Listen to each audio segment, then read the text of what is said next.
So, ano, ewan ko, parang ano bang tawag mo doon sa, ano, hari na, father faker? What the thing? Father ng mga fake news? Ganun? Mother Yun. faker? Yan talaga. Kunyari, nag-iisip yung walang utak. Ayan. O yan, meron na naman nung ano, meron na namang headline itong si Ortega, Father Faker. Ikaw, Mother Father. Kumusta ho kayo lahat dyan mga kababayan? Welcome back sa PH Update. Muli ho tayong nagbabalik sa panibagong reaction video. At dito sa video na to, pag-usapan naman ho natin yung naging press con nitong mga aso ni Tamba. At itong balita ng UNTV, ex-President Duterte, sinabihang pupunta sa diktadura si Pangulong Ferdinand Bongbong Marcos Jr. Naku, yan ang nga ba sinasabi natin ha? Pagka kahit anong lumabas sa bibig nitong si dating Pangulong Rodrigo Duterte, yun ho ang talagang magiging paksa sa loob ng isang linggo. Pero bago ho lahat ng yan mga kababayan, isang bagsakan, mega mega love shoutout po natin kaagad. Ay, yung mga kababayan natin dito sa PH Update na napakatindi kong sumuporta para dito kay Ma'am Arisa Yen. Talaga naman, itong si Ma'am Arisa Yen at itong si Sir Jordan Cabigo. Yan o si Sir Jordan Cabigo. Sandali lang, taas kita o yan. Taas natin para makita yan si Sir Jordan Cabigo. Ito ho, Ma'am Ariza yan, ha? Maraming salamat to. Dito kay Ma'am Ariza yan ulit. Dito kay Ma'am Lovelim Shibukawa. Dito kay Sir Jordan Cabigo. Mabuhay ho kayo. Maraming salamat sa pagsuporta sa PH Update. At bigla ho tayong napaisip noong nakita ho natin ang post na to ni Sir Jason Sa, na kung saan ang sinasabi ho niya, mahirap din na sigurong maging executive secretary ni Pangulong Ferdinand Romualdez Marcos Jr. Ano? Yung una, si Atty. Vic Rodriguez, hindi na nakatiis, nagbitiw at ngayon ang daming sinasabing hindi kanais-nais tungkol sa presidente at kanyang misis. Na kuya tayo dyan. Totoo naman ho mga kababayan ha. Ngayon ito naman si former Chief Justice Lucas Bersamin, ang madalas at sa hindi ay siyang nagsasalita kapag ipit na ang Pangulo sa mga masiselang gawa at desisyon. Yun ho ang post nitong si Sir Jason Sa. Kaya tayo ho'y napaisip. Kaya nga no, ah, ibig sabihin ho ba itong si dating Chief Justice Lucas Bersamin, talagang mukhang pera ho siya, ganon? Kasi imposible naman ho na hindi nakikita nitong si Lucas Bersamin, dati kang Chief Justice. Alam mo ang katuwiran, ika nga, alam mo ang tama, kasi paano ka pa naging Chief Justice? Ha? Kung hindi mo alam yung tama, di ba? Sigurado ho tayo, 100%, alam din ho nitong si Lucas Bersamin na meron hong maling ginagawa itong si Marcos Jr. Pero paano ho niya natitiis? Wala na ho ba talagang paninindigan at prinsipyo itong si Lucas Bersamin? Talagang kaya ho niya lunukin lahat ng kanyang pinag-aralan, lahat ng kanyang natutunan sa katagal-tagal niya diyan sa propesyon ng pag-aabogado, pagtatrabaho sa Korte Suprema at lahat ng kanyang moral sa kanyang buhay para lamang ho mapagsilbihan niya itong si Lisa Araneta Marcos. Kasi ang totoong pinagsisilbihan ni Lucas Bersamin, walang iba kung hindi si Lisa Araneta Marcos, hindi naman ho si Marcos Jr. Kasi pagka ayaw na ho ni Lisa Araneta Marcos dito kay Lucas Bersamin, ligwak ho yan. Itong si Atty. Vic Rodriguez, di na ho siya umabot. Ayaw ho siya nitong si Lisa Araneta dahil nga naman yung mga gusto niyang ipasok sa pamahalaan, sa administrasyon nitong si Bangag, hindi ho makalusot-lusot noong executive secretary pa, ang isa sa mga kandidato ni Tatay Digong ngayon, na itong si Atty. Vic Rodriguez. Ang ginawa ho ni Atty. Vic, nagbitiw ho siya sa pagiging executive secretary. Gusto ho siyang bigyan ng panibagong pwesto, pero sinabi niya, hindi yan. Hindi naman ako para bata na bigyan nyo ng candy at mananalig ako. Hindi ho ganon itong si Atty. Vic Rodriguez. Meron ho siyang prinsipyo at paninindigan. Kaya napaisip tayo, ito na ho ba, ganito ang bang klaseng mga tao ang kayang i-corrupt ng administrasyon na to? Dating Chief Justice i-corrupt. Ibig sabihin, ganito na ho ba katindi ang level ng mga kung ano mang ang inaalok dito sa mga taong nagtatrabaho sa pamahalaan dito sa gabinete ni Marcos Jr. Mantakin niyo 'yun mga kababayan. Dati ho kayong Chief Justice. Kilala kayo bilang isang napakahusay na abogado. At ngayon ang administrasyon na pinaglilingkuran niyo nasasangkot sa napakaraming iskandalo at kontrobersya at nananatili pa rin kayo sa pwesto. Ano ho kayang eto comment niyo ho sa baba kasi tayo napapaisip. Ano ho kayang nagiging motibasyon nitong si Lucas Bersamin? Bakit naaatim niya, nalulunok niya, nasisikmura niya ang mga kalukuhang nangyayari sa administrasyon ni Marcos Jr. Ano ho bang, sa tingin nyo, ano bang motibasyon niya? Pera, babae, o kung ano pa man. I-comment nyo sa baba kasi tayo dito hindi ho natin alam kung ano motibasyon nitong mama na to. Pero parang mas bumabaling tayo doon sa pera at impluensya at pwesto. Kayo ho ba? Ano sa tingin nyo ang motibasyon? Ito yung siguro posible. Hindi ho natin sinasabi. Yun talaga ang motibasyon nito si Lucas Bersamin. Ngayon, tinatanong ko ho kayo dito mga kababayan. Sa kabila ng kontrobersya, skandalo at mga kabalbalang nangyayari dito sa administrasyon na to. Kung ikaw nasa matinong kaisipan na executive secretary, alam mo na merong problema yung 2025 budget. Kaya nga dumulog sa Korte Suprema yung itong si Atty. Vic at yung si Congressman na Sid Ungab, di ba?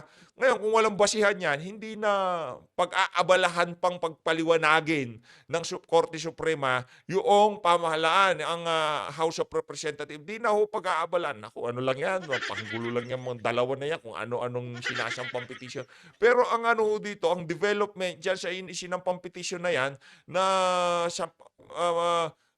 sampahan ng TRO o labasan ng TRO ang 2025 budget, pinagpapaliwanag na ho, pinapasumiti na yung mga original na dokumento diyan sa enrolled bill, no? Diyan sa 2025 budget. Kaya ibig sabihin, meron ho talagang basihan yung reklamo nitong yung petisyon ni Atty. Vic itong si Congressman Ungab. At ngayon, dati nga nagtatrabaho sa Supreme Court, yung mga kasama mo doon, nakitahan nila ng basihan yung petisyon at ikaw talaga namang pinaglilingkuran at nasa likod ka pa rin nitong si Marcos Jr. sa kabila ng mga kasama mo dati, nakitahan ng basihan yung mga aligasyon nitong si Atty. Vic at nitong si Congressman Ungab. Sana ho medyo naintindihan nyo yung ating kung ano yung mga pinanggagalingan natin kasi nalalabuan ho tayo dito kay Lucas Bersamin. Ano ho bandil nyo, sir?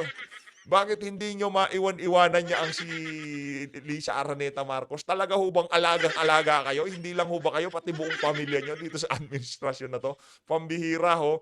Kaya masaya ho tayo. Masaya ho tayo dito sa ating mga kandidato. Sa kabila ng walang pondo, walang pera, walang pangampanya, yung tinatayuan lang nila ang tama at talagang nagtutulong-tulong para ikampanya sila ang sambayan ng Pilipino, talagang nakikita ho natin na yung mga kandidato natin masaya. Dahil kahit na walang pondo, walang ganito, walang ganyan, walang nagbubunggahang rally, nandyan ang sambayan ng Pilipino sa likod nila. At sana ho mga kababayan dito sa isa na to, paniwalaan ho natin si Tatay Digong. Ibigay ho natin yung boto natin dito sa mga kandidato nitong si dating Pangulong Rodrigo Duterte.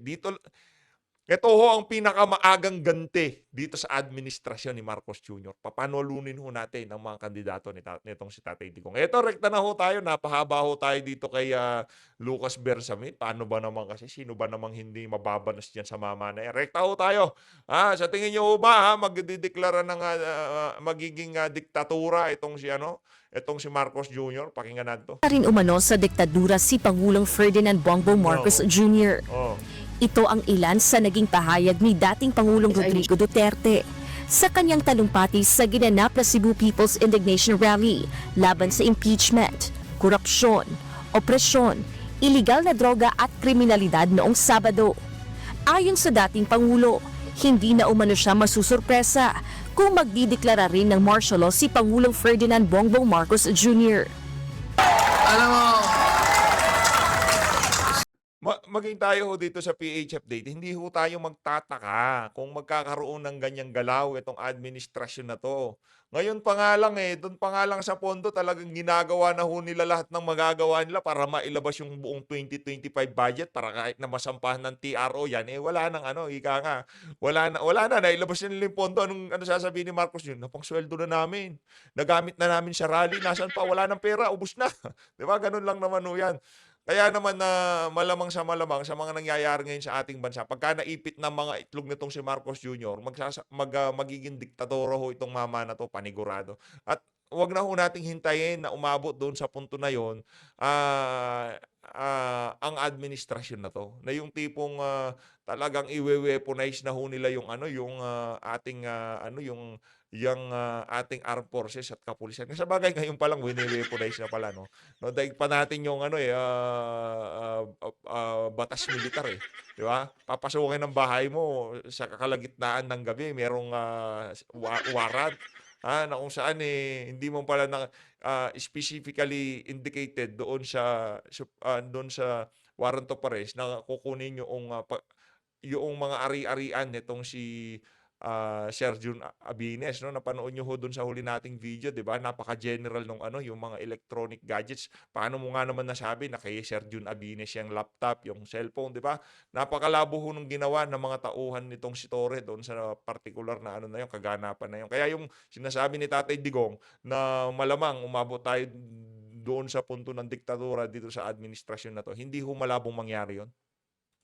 Si Mr. Marcos is veering towards a dictatorship. Mupusta ko sa inyo, dili na manaog pagkahuman sa iyang termino. Pariha na sa iyang tatay, magkagubot na punta. Because ang iyang buhaton, mag-declare na po martial law, pariho sa iyang papa. Pag martial law, why election? Sinabi rin ng dating Pangulo ang pagnanakaw umano ng Marcos family sa ginto ng bansa. Yan. Unang gikawat ni Marcos ang atong gold reserves. Sige, mobitaw nang niya ako. Actually, suko ko.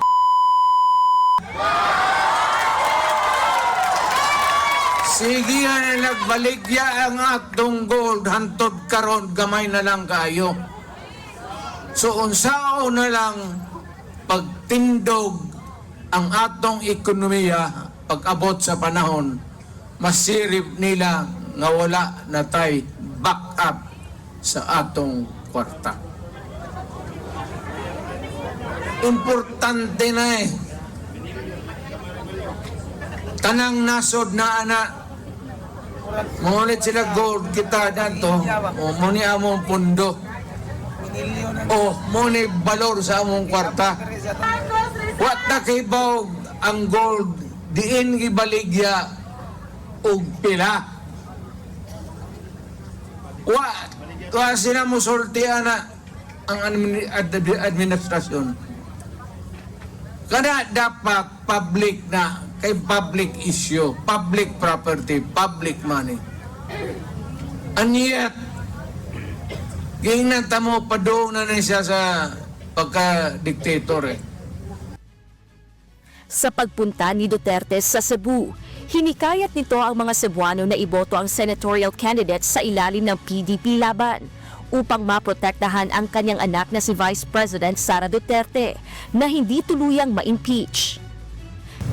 So kinahanglan ni Inday, manaog na silang tanan para masiguro na dili siya pag-abot sa Senado ma-alkanse.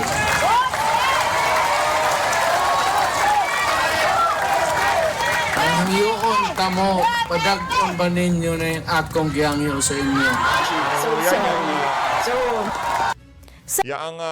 Yaang nangyaring rally ho na yan, napakalaking sampal sa pagmumukha nitong nitong administrasyon na to. Mantakin nyo, meron hong nagpunta, hindi ho nila inaasahan na meron magpupuntang ganong kalaking crowd diyan sa indignation rally.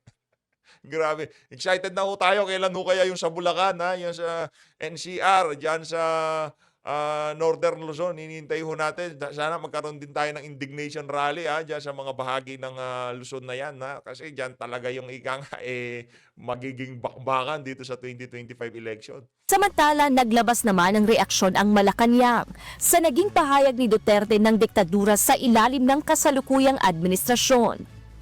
Sa inilabas na pahayag ni Executive Secretary Lucas Bersamin, aniya baseless at ridiculous ang pahayag ng dating Pangulo. Aniya mananatili ang administrasyon sa pagsunod sa rule of law, pagrespeto sa karapatan ng bawat tao at paninindigan sa konstitusyon. Pambihira talaga to si Bersamin. No? Nakita nyo ho, rule of law. Yung nangyari sa KOJC, meron ho bang nasunod na rule of law doon? Ha? Meron ho bang nasunod na rule of law? Para sa mga vlogger na nagsasalita sa administrasyon, nasusunod ho ba yung karapatan ng malayang pamamahayag? Ginigipit ho sila nitong mga congressman na to, di ba? Pinapatawag sila pagka hindi kayo nagpunta. Ayan, malapit na ho yung contempt kasi ang tawag dito, nasumpi na sila. Ngayon, show cause. Pagkataas ng show cause, yan ang pinakahihintay nila. Malaya na ho nilang mapapa-contempt. Pag napa-contempt na, mawe-weaponize na ho nila yung PNP para hanapin yung mga vlogger na kinontempt nila dyan sa TRICOM na yan. Ano na ho? At alam na rin ho nila kung ano gagawin nila, kung ano yung ginawa nila sa TWADCOM, dyan sa Committee on Bad Government. Ganun na ganun din ho. Kumbaga, ipitin ho nila yung mga vlogger na talagang magpunta dyan. Yung iba, actually, di naman talaga para makapagsalita sila, makapaglabas sila ng saloobin. Ang gusto lang ho nilang mangyari, makontempt, makulong sila dyan sa House of Representatives. Mga pasimple pa mga pasimpleng kawatan. Gladys Tuabi, humahak Ayun, si Gladys Tuabi, no?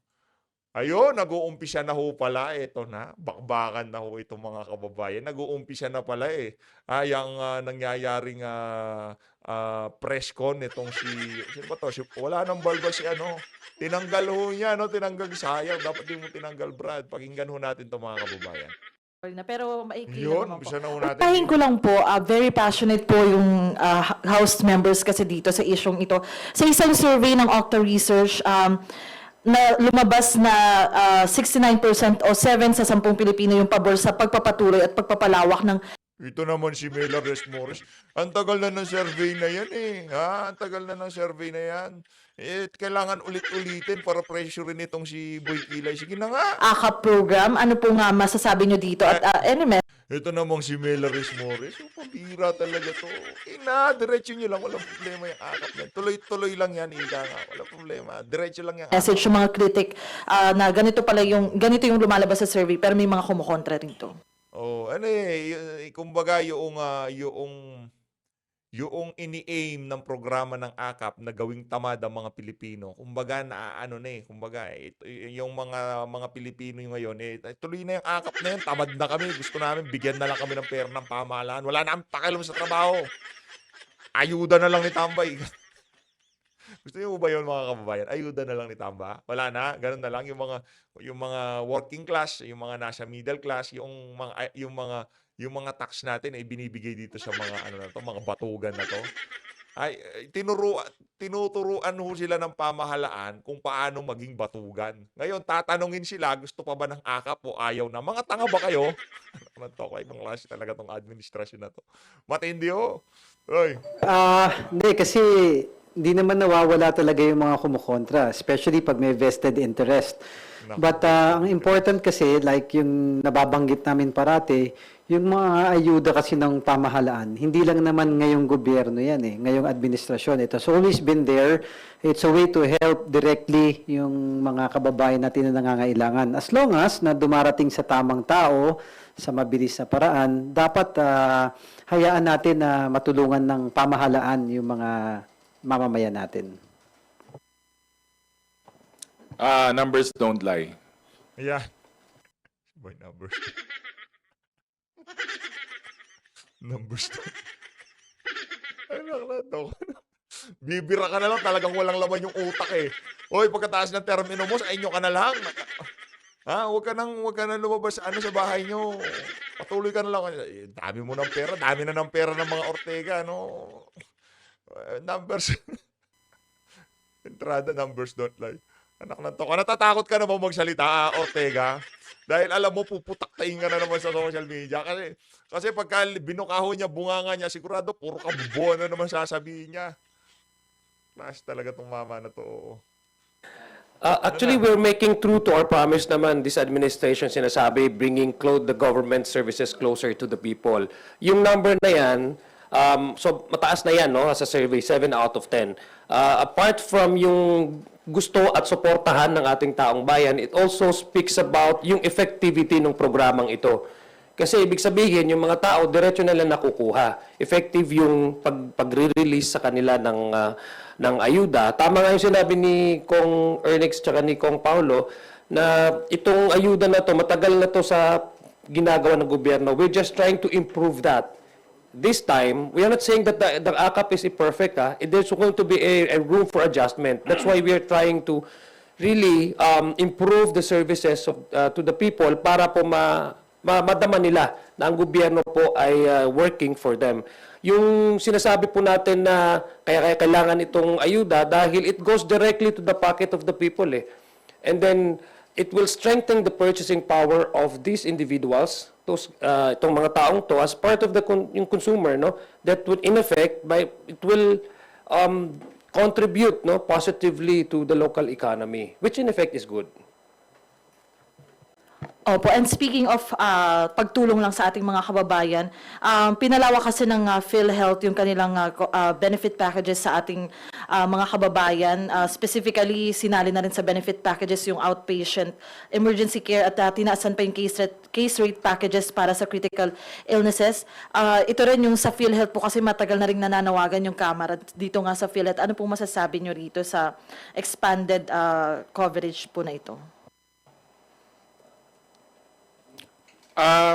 During our hearing, nandun naman po, Ano ho yan? Kumbaga, yung mga gusto ho nilang ilabas sa mainstream media at social media, yung mga saloobin nito, mga supot na to, pinapatanong ho nila dito sa mga media na to para, di ba, yung naratibo talaga ng House of Representatives, mapakinggan sa pagtatanong ng mga media. Gayong yung mga tanong galing dito sa kanila. Pagbigyan na ho natin, pakinggan lang ho natin ang mga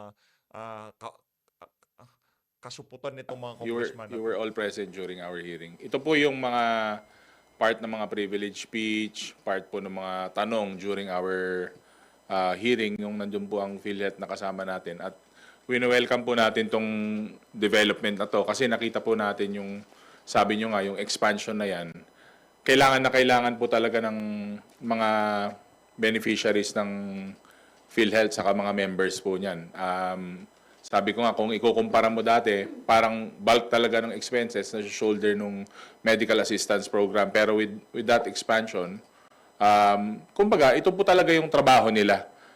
We've been waiting for this. We've been telling the people na ito po ang kailangan ng taong bayan mula sa PhilHealth. And wini-welcome po natin at maganda po na development yan for PhilHealth.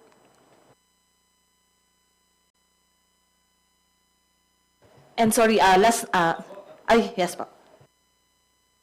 Well, it validates our yung initial position po ng House of Representatives na that's the reason why we held a series of committee hearings precisely because we want to find out kung ano pa yung plano ng PhilHealth, how they would utilize their funds. So, natatandaan mo nung una, binatikos tayo dito dahil sinasabi tinatanggalan daw ng assistance, medical assistance, kung ano man yung binibigay ng PhilHealth sa ating mga kababayan. This only proves what we are...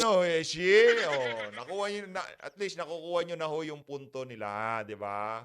Nakukuha nyo na ho yung mga tanong na pinapatanong nila para pataasin yung mga ego nila, para palakihin yung mga yadba nila. Ganyan ho yung mga congressman na yung adyong na yan, naku, wala na hong political career yan. Sinusuka ho yung mama na yan ng kanyang mga constituents, sa totoo lang. We're saying all along na may pondo ang PhilHealth and they kailangan lang talaga nilang i-maximize kung ano yung pwedeng ma-reach at ma-improve yung kanilang programa. And right now, nakita natin under this new CEO President ng PhilHealth, kaya naman pala mag-expand. At tama pala yung sinasabi ng Kongreso na kailangan nilang gastusin yung kanilang pera dahil sobrang laki and they just have to put that in the right perspective, in right programs. So it validates our position that PhilHealth has the money and they need to expand more, they need to navigate more on how they would provide healthcare services to the people, especially to the direct contributors. Opo, and last na po, tinawag ng Malacanang si former President Rodrigo Duterte na one Ito na itong mga tagapagsalita ni Marcos Jr. ha. Ito wala na ho kasi ang daming tagapagsalita ngayon ni Marcos Jr. Lahat ng congressman ano ho niya spokesperson niya. Ito. man sagutin fake nyo. news factory when he said that President Ferdinand R. Marcos Jr. is becoming a dictator. Ano lang po yung masasabi niyo po rito? Well, ako dun sa statement, ang hirap po talaga parang I'm leaning towards that statement na parang factory sila ng fake news, pati yung mga data nila, pati yung mga Factory daw ng fake news. Kanino bang presidente ang nagbenta ng ginto? Tinatanong lang naman ni Tatay Digong nasaan na yung gold deposit natin? Wala nang baback up sa pera natin pagka naubos yan, di ba? Yun naman tinatanong ni Tatay Digong Sabihin nyo muna, nasaan na yung pinagbentahan ng ginto? Yarin lamang pinagtatanggol nyo yung si Marcos Jr. Di ba? Sabihin nyo sa sambayan ng Pilipino kung nasaan yung pinagbentahan ng ginto.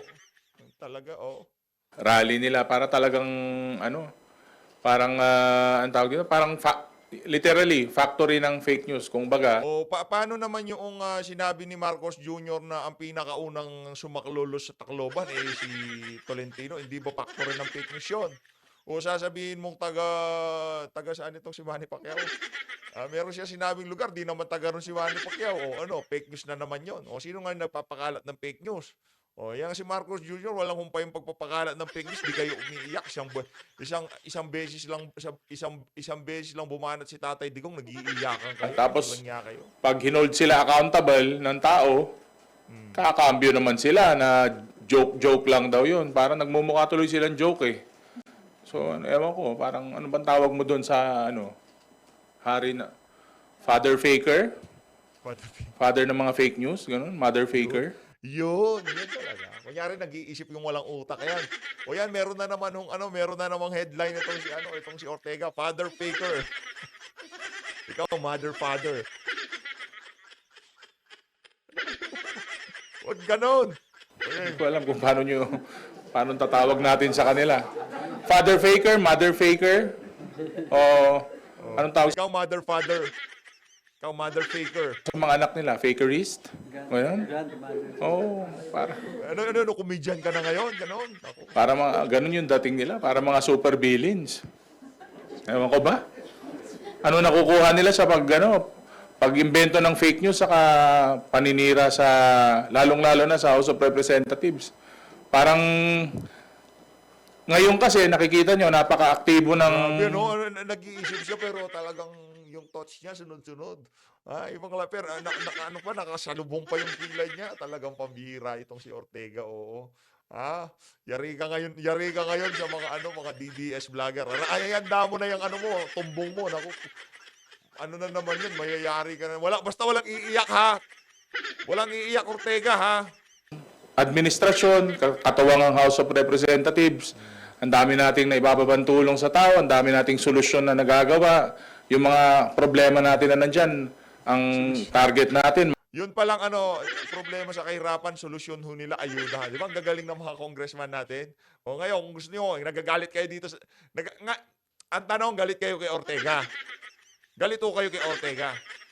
Kung galit ho kayo kay Ortega, alam nyo na ho gagawin sa mama na yan. Diba? Alam nyo na ho gagawin dyan sa mga congressman na yan para magantihan ho natin sila. Iboto natin si Senator Christopher Bongo. Iboto ho natin ang straight ng Duterte lineup, Duterte senatorial slate.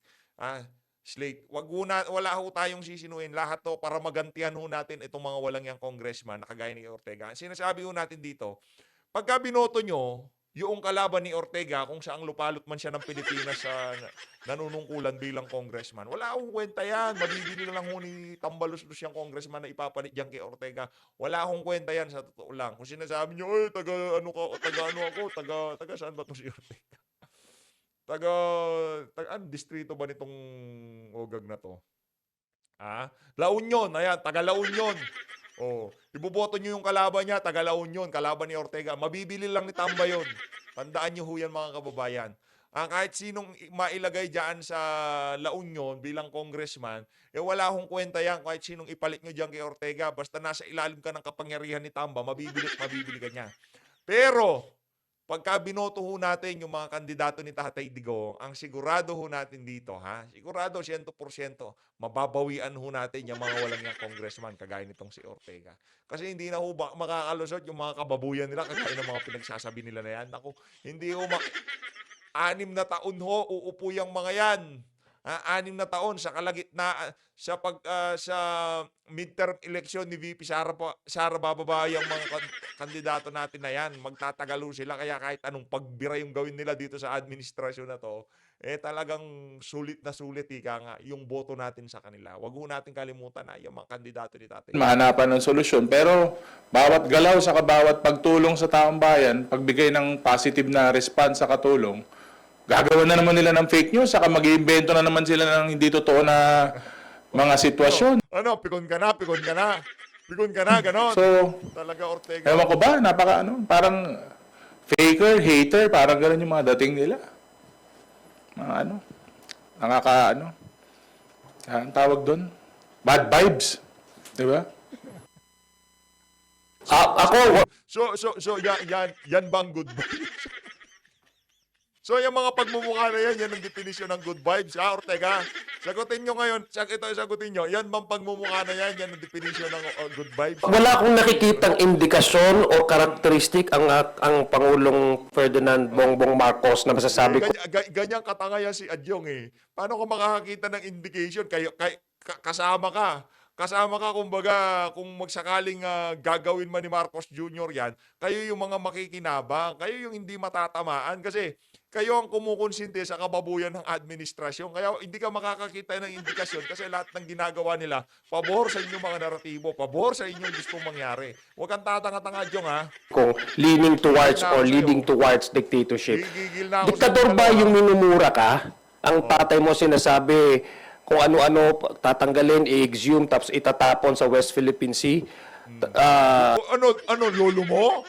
Pinsan ka na rin ni ngayon? Masakit na rin loob mo, ganon? Anak ng tokwa. Kahit sinong Pilipino tanongin natin, hindi magagalit dyan eh. Kaano-ano mo si Marcos Jr.? Tito mo, ganon? Ang bihira tong si Adyong. Huwag ka masyadong magpalat ang bayaran. Ay, hindi. Huwag ka masyadong magpakalat ang nagpapakaaso. Ayan, baka hindi ako binabayaran ni Marcos. Ganyan yan eh. Huwag ka magpakalat ang nagpapakaaso kay Marcos Jr. No, si Adyong. Itathreaten ang buhay mo, itathreaten ng wife mo, itathreaten ang Speaker of the House, ang nagkapinsan mo. Tas every time nagkakaroon sila ng rally, ang pinakapunto nila is sirain yung isang pagkatao. Hindi lang yung polisiya, pero yung pagkatao ng isang individual tulad ni President Bongbong Marcos. Tapos wala siyang ginagawa directly. He has all the power at his disposal and yet he has doing nothing. In fact, ang mga response niya is so diplomatic. Characteristic ba yun ng isang diktador? I don't think so. Pangalawa, Talaga. itong ginagawa ng administrasyong ito, he respects the separation of powers. He